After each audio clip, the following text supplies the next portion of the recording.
This is the Latter Day Trumpet presentation. That is an exciting new video presentation about the Book of Mormon. Disclaimer. There are many church scholars that believe that the Lehi Colony landed in South America. This series of videos reflect those ideas and theories and should not be considered as official church doctrine. The Land of Promise and Lehi's Landing by L. Norman Shirtliff. The story of Lehi's colony traveling by ship to the Promised Land is one of our favorite parts of the Book of Mormon as we study this wonderful ancient scripture. The prophet Nephi is one of the main characters.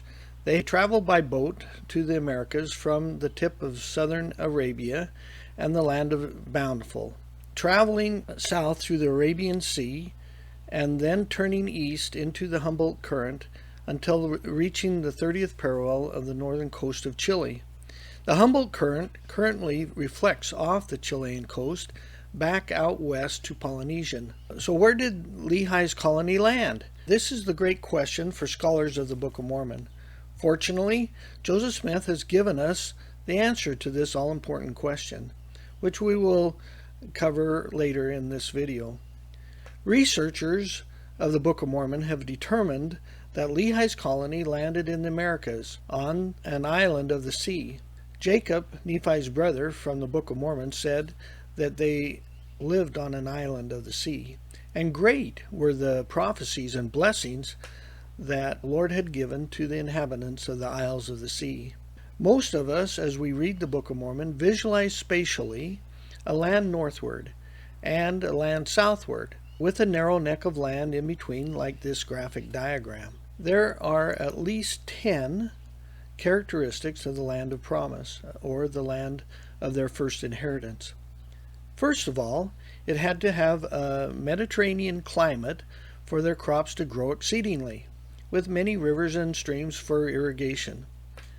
Second, it needed to be a warm, dry climate because the Lamanites wore only loincloths into battle. Third, it was a land of abundant metallic ores, especially gold for making plates, and ore for making tools and weapons of war. Number 4, they found animals of all kinds.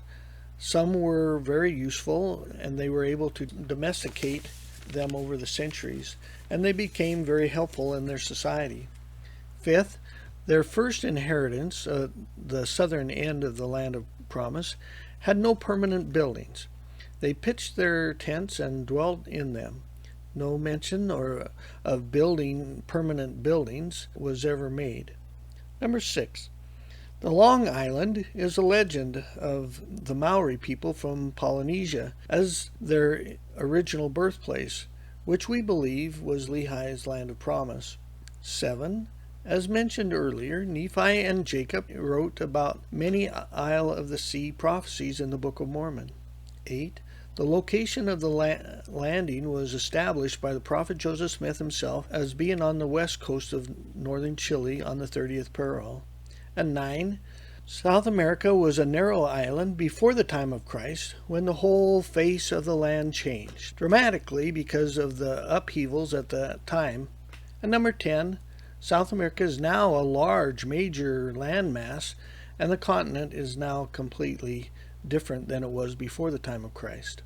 Today, South America is inhabited by many species of animals that were domesticated over the centuries to be useful to man. Agriculture was the major activity of this agrarian people, planting and harvesting crops, raising herds of various animals, storing and preserving their food.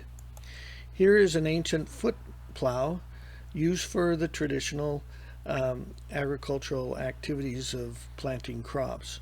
They started on their sojourn on the dry, rugged coastline of South America and eventually migrated inland, always traveling in a northerly direction. So here is a note paper found in the church archives in Salt Lake City today. These notes are in the handwriting of Frederick G. Williams and are presumably taken by the prophet Joseph Smith's scribe during the School of the Prophets in 1832 in Kirtland, Ohio. The last paragraph on this page discloses the landing site of Lehi's Colony in the Americas. The prophet was teaching this important principles to the early church leaders. This document reads, "The course that Lehi traveled from the city of Jerusalem to the place where he and his family took ship. They traveled nearly a southeast direction until they came to the 19th degree or north latitude, then near the east to the Sea of Arabia, then sailed in a southeast direction and landed on the continent of South America, in Chile, 30 degrees south latitude." The Children of the Sun is an ancient legend of the Inca Empire. It speaks of Manco Capac, the first Inca, and his brothers and sister wives, and how they came out of the Lake Titicaca and sparkled and shimmered in the sun as they turned and walked, and so they became known as the Children of the Sun. An obvious parallel to Nephi and his brothers and their sister wives, who became the children of God. The legend of Manco Capac, or the prophet Nephi, it is said, had a golden staff, or the sword of Laban, that he stuck into the ground from place to place as they traveled. And when he thrust in the golden staff into the ground at Cusco, then the staff stuck deep into the ground and into the soil. The sign had been given, and he said, "This is where we will build our city and a temple to our God." In the land of Nephi, or province of Cusco, they started a new civilization, or culture, in 585 BC, the Chavan culture. North of the city of Cusco lies a fortress or resort called Saskatchewan. At the top of the ancient fortress are the ruins or foundations of the 3 towers that the Spanish conquistadors said were taller than any towers that the Spanish conquistadors said were taller than any in Spain. From these towers the Incas could see for miles and the approach of their enemies. In the center of the city are the remains of the fabulous temple of Coricancha, the most sacred temple in all of South America.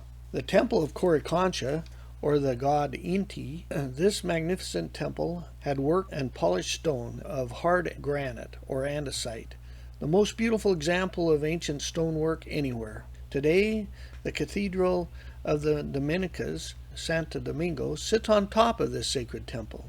When we look at our diagram of the Promised Land before the time of Christ, we place Lake Titicaca in the middle of the land southward, and the city of Cusco, or the city of Nephi, north of it.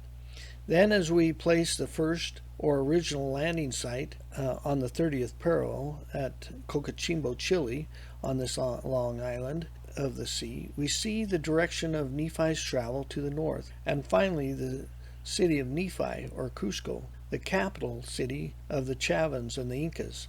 Later, many Inca roads were built up until a magnificent highway system was constructed by these fabulous Inca engineers, to the amazement of the conquistadors.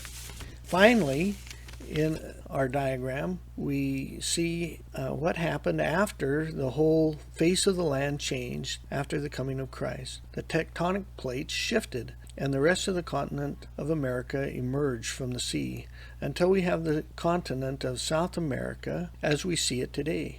The whole face of the land changed. You can see from this topographical map of South America the land northward of Ecuador and Colombia, with the narrow neck of land as the Gulf of Guayaquil in Ecuador, and then the land southward through Peru and down into Chile. The original land of promise and the long island of the sea can still be seen today on this map. The Andean fire lane is composed of 212 ancient volcanoes and still has some active volcanoes today. This Andean mountain range is the result of the tectonic plates coming together and forcing upward this mountain range. Charles Darwin saw a tremendous eruption on his voyage of the Beagle, and then heard of another 2 volcanoes erupted almost simultaneously later. Volcanoes in the fire lane were connected, and that South America has indeed emerged from the ocean. Charles Darwin was the first scientist to present this conclusion and this theory, that all of these volcanoes were connected, and that South America had indeed emerged from the ocean to form a large continent from a much smaller island.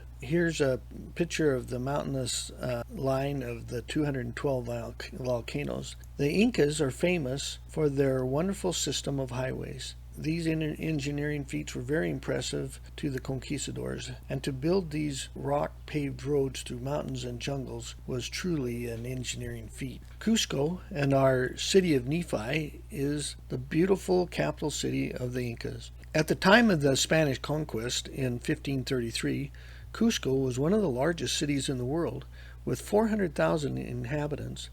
Cusco, the surrounding cities and area, including the Sacred Valley, was said to have had possibly 15 million people at its apex.